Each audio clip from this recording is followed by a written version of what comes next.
Hello, it's N60Sean. You're here on the LEGO game channel. We're going to be playing some LEGO Worlds today. So we're going to be doing some how-tos of the main 5 tools in the game. So we've got the build tool, got the landscape tool, the paint tool, the copy tool, and probably the most important tool in the game, it is the discovery tool. That is going to be your boy all the way through adventure mode. That is going to be how you're going to be finding and adding things to your creation library. So we're going to be giving you some little tips and tricks on how to use them and how it's going to help you progress in the game.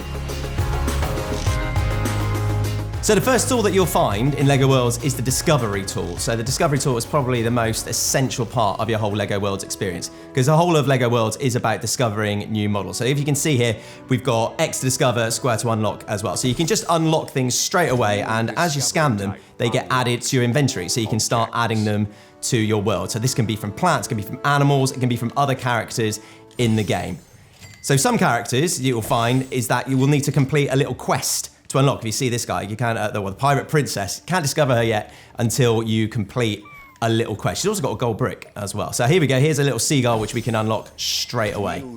So if we go into our creatures here, we can then just start firing seagulls into the sky at will, or at people, or into trees, which is ideal. And you can also place as many of them as you want around the world.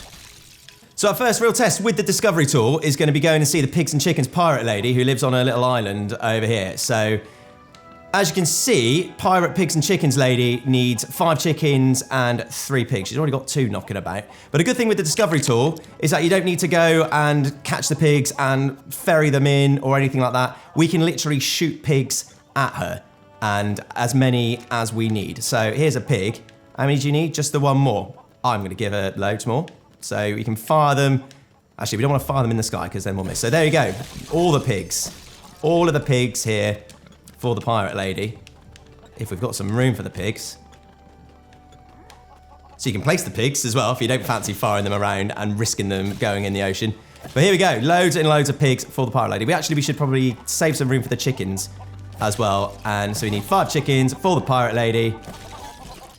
And then she gives us her big gold brick. And that's our first test with the Discovery tool nailed. And she's probably got too many pigs. If anything, now the pigs are all having a nice time. It's a full-on pirate pig party going on the Pirate Pig Lady's Island. And then once you've done a massive bit of discovering, you'll have a library of items looking a little bit like this, because that's the thing with the Discovery tool. It doesn't just restrict itself to creatures or things that you need for tasks. You can pretty much literally scan anything. If you see the massive cupcake and feel like that there needs to be some cupcakes and confectionery added to this volcano world that we've got, then you can start throwing them in here, and then it's just quickly adding them. You don't have to sit there building these cupcakes brick by brick like some Lego baker. You can just fly them in like this. So if you see over here in the Candyland, this is where I'm going to show you the landscape tool, because I feel like I'm just going to turn up here and just flatten Candyland to the ground, which if you're feeling destructive like that is exactly what the landscape tool can do for you. So there's lots of different things you can do with the landscape tool. You can create hills, you can create massive pits, you can flatten things, you can also smooth things out, so the Lego world looks like nice and natural. We're just going to be flattening these candy canes at the moment. Look at these you run gingerbread men, because we're going to be causing destruction all over the place here. So as this gingerbread man's probably walking over to go and enjoy the candy canes and the lollipops, we're just going to absolutely wipe everything out. And I mean, this guy's still looking smiley at the moment, even though we're destroying probably his pride and joy of Candy Cane Land. So everything here getting wiped out.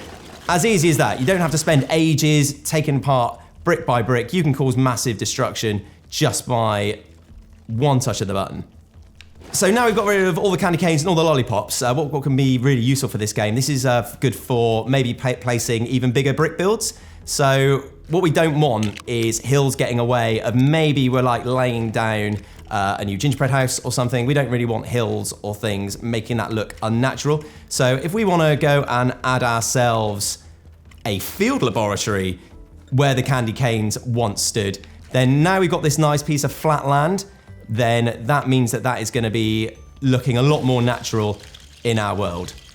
So now we've replaced the lovely candy canes with a nice field laboratory, and a pig's also turned up to do some field research by the looks of it. So now we've got a new lease of life for these gingerbread men and these pigs.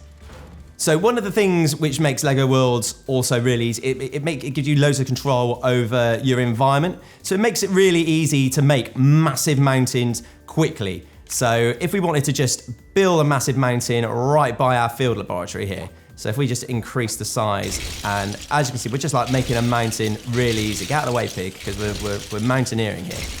So we've got this mountain just building up here, and that is just as easy as just pressing the button and then the bricks just raise it. Because every single brick in LEGO Worlds can be individually manipulated. So you don't have to be placing things brick by brick. You can just do things really quickly. Also as well, we've got this cylinder thing here, and there's lots of different shapes, so you can give yourself loads of control. So you can also go with raise, and also you can create pits really easily as well. So the landscape tool is also useful for creating landscapes and making your world look more realistic, but there's also going to be parts in the game where you're going to need to use the landscape tool for quests. So there could be characters around who will ask you to use the landscape tool to help them. Maybe there'll be a character who's trapped, maybe they need to get to a higher place in the level. The landscape tool can help you solve those puzzles in new and creative ways. Because that's the thing, you can use the landscape tool for pretty much anything. So there's lots of different puzzles in LEGO Worlds which you could use the landscape tool to try and help you out when sometimes there would be another solution which may not seem so obvious. So the next tool we're going to be showing you is the copy tool. Now the copy tool is very different to the discovery tool, as the copy tool allows you to save massive structures of brick into your own personal library. So say you've been spending ages meticulously brick by brick building your own custom castle, the copy tool allows you to save that and place it anywhere else. Now, if we wanted to get this gingerbread man house next to the mountain, we can highlight it with the copy tool, we can save it, which then will add it to the library as so. And then it also means that we can just place it around anywhere in the world. So we've got another gingerbread house and half a mountain here. We can place that there. We can place here. We can have a whole terrace building we've got a whole gingerbread neighborhood building here, there. And that literally took us like about 4 or 5 seconds to build this neighborhood of gingerbread houses. And that is the beauty of the copy tool. And it doesn't have to just work with structures like houses as well. You can use it for landscaping as well. If you particularly liked this jelly mountain, you could save that and then you can copy it and place it and just make a really, really good jelly-based mountain range throughout your Candyland, breaching into the volcano world as well. So the copy tool comes in really useful in the game because you sometimes have characters asking you to build them a house, and sometimes you just don't have time to individually build everybody a house. So I like to use the copy tool to quickly steal someone else's house in the level, sometimes like that gingerbread house over there, and then just quickly build them that house, and then you can quickly get that golden brick off that character. That's a really good sneaky way of using the copy tool. And that's the thing with LEGO Worlds. It's trying to be creative with all these different tools. There's loads of different ways that you can complete each quest, but if you're smart with how you use the different tools, you can advance through the game way quicker.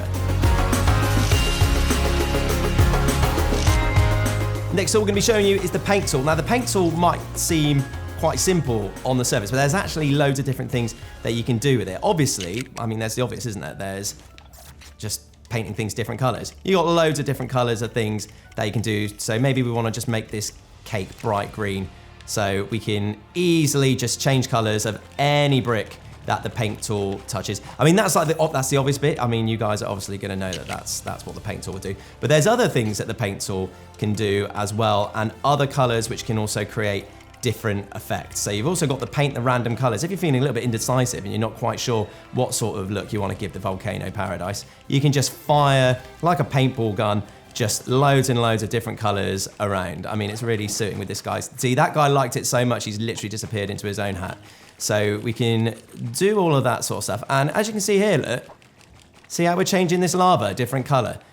That now makes that lava safe to go on as well. So the paint tool can also be used for changing the color and making your own sort of little mini bridge across lava fields.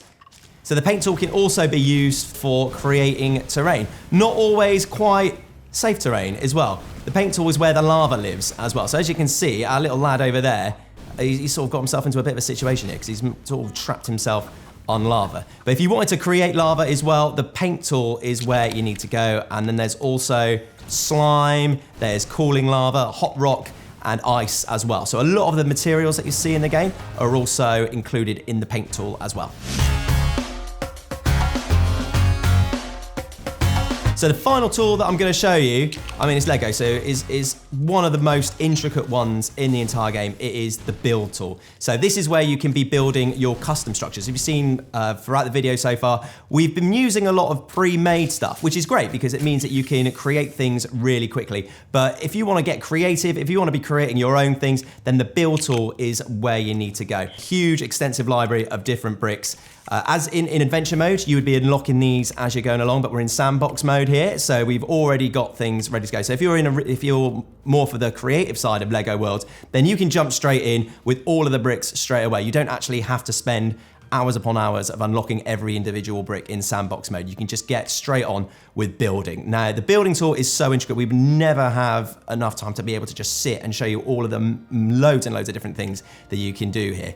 But as you can see, you've got all of the different styles of bricks that you've got normal bricks, plates, tiles, slopes, and then also you've got things like doors and windows, so you can be creating really realistic structures. And again, we've got a variation of the paint tool where we can change the color of the bricks straight off the bat. So if you see here, we can change the color of the bricks and make them sort of like neon yellows and loads of different things as well. So let's go with like a nice normal bright red brick.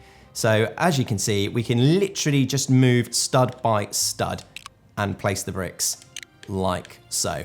Also as well, there's different ways that you can different views you can have. If you really like a sort of more of a first person view when building, that is an option as well. And the game knows exactly where you place the bricks, so you can snap over and your bricks aren't overlapping and things. And as you can, and just one tap of the R1 button, and then you can already raise up as well. And we've already created a brick wall like that. So the real trick is using all of the tools together to create. So when we mentioned the landscape tool, a great way of using it is flattening the area that you want to use to create your building. So here we go, we've used the flatten tool. We've now got an area which we can use to build a house. We can then get in straight into the build tool, and then we can start building that wall straight away. If we're going to be placing loads of red bricks like this, but we don't want to keep doing it individually, we can just fire up the copy tool to copy bricks that you've already set out. And again, it's all about making the process quicker and more streamlined so you can get to the end of your creation. Then you can use the discovery tool to add some decorations as well. So we got some, what can we decorate our little wall with? So we want to give this little volcano area a nice tropical look. We can just whack some palm trees down either side of our wall. Or maybe if we want to add some wildlife as well, we can have a unicorn chilling by the palm trees.